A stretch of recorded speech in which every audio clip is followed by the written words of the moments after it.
राहुल गांधी की भारत जोड़ो यात्रा फिलहाल हरियाणा में चल रही है। इसके बाद इसका अगला पड़ाव पंजाब होगा और फिर आखिर में जम्मू कश्मीर पहुंचेगी। इस यात्रा को 120 दिन से ज्यादा हो चले हैं, जिस वजह से ये यात्रा खूब चर्चाएं बटोर रही है। न सिर्फ भारतीय बल्कि विदेशी मीडिया ने भी इसमें काफी रुचि दिखाई है। न्यूयॉर्क टाइम्स में इस यात्रा को लेकर एक लेख लिखा गया है, जिसमें बताया गया है कि अब जब आम चुनाव होने में बस 16 महीने बचे हैं, तो राहुल गांधी की यात्रा ये तय करती है कि भारत का बटा हुआ विपक्ष पीएम मोदी के नेतृत्व वाले बीजेपी के युग परिभाषित करने वाली महत्वाकांक्षाओं को विराम दे पाएगा। भारत में बहुदलीय लोकतंत्र का भविष्य अधर में लटका हुआ है। भारत के सबसे ताकतवर नेताओं में से एक नरेंद्र मोदी ने भारत की धर्मनिरपेक्ष नींव को एक नया स्वरूप दिया है, जो हिंदू समाज को तरजीह और मुस्लिमों समेत दूसरे अल्पसंख्यक समुदाय को हाशिए पर धकेलता है। नरेंद्र मोदी की एक शख्सियत के रूप में पहुंच इतनी गहरी और सफलताएं इतनी व्यापक हैं कि बीजेपी नेता मानते हैं कि उनकी पार्टी आने वाले कई दशकों तक भारत में राजनीतिक प्रभुत्व बनाए रखेगी।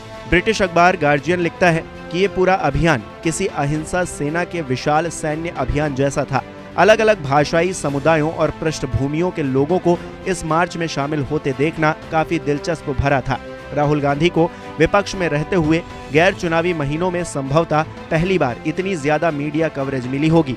ये पूरा अभियान किसी अहिंसक सेना के विशाल सैन्य अभियान जैसा था।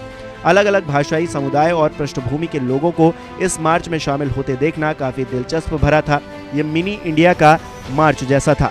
हमें पता था कि ये भारत मौजूद है, लेकिन इसका अनुभव कम ही होता है। पुरानी मुलाकातों की तरह मैंने इस मार्च में चलते हुए भी राहुल गांधी को काफी विनम्र और तेज बुद्धि का शख्स पाया है। इसके अलावा जर्मनी के DW ने लिखा है,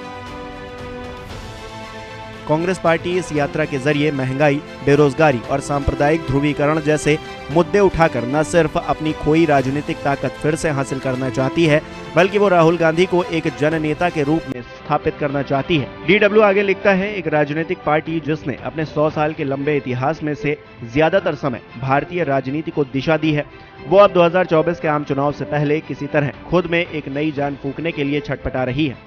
एक दौर में भारतीय राजनीति में प्रभुत्व रखने वाली कांग्रेस पार्टी इस समय भारत के 31 राज्यों और केंद्र शासित प्रदेशों में से सिर्फ 3 राज्यों में सरकार चला रही है। इसके अलावा पाकिस्तानी अखबार डॉन ने भी राहुल गांधी की भारत जोड़ो यात्रा पर राय रखी है। उसमें लिखा गया है कि भारत जोड़ो यात्रा और खड़गे की अपेक्षित सफलताओं को एक सूत्र में पिरोने की कोशिश है। राहुल गांधी अपनी भारत जोड़ो यात्रा के जरिए अपनी पार्टी और देश की खराब सेहत सुधारने की कोशिश करना चाहते हैं, लेकिन 12 राज्यों से होते हुए 150 दिनों में 3570 किलोमीटर की यात्रा करना कोई चमत्कारी काम नहीं है और न ही राहुल गांधी की ओर से कैमरों की मौजूदगी के बिना समुद्र में गोते लगाने की क्षमता दिखाना। लेकिन सांप्रदायिक रूप से बटे हुए कर्नाटक में हिजाब पहने स्कूली बच्ची का हाथ थामे हुए राहुल गांधी की मुस्कुराती तस्वीर ही नेहरू और गांधीवादी भारत का विचार था। गौरतलब है कि अब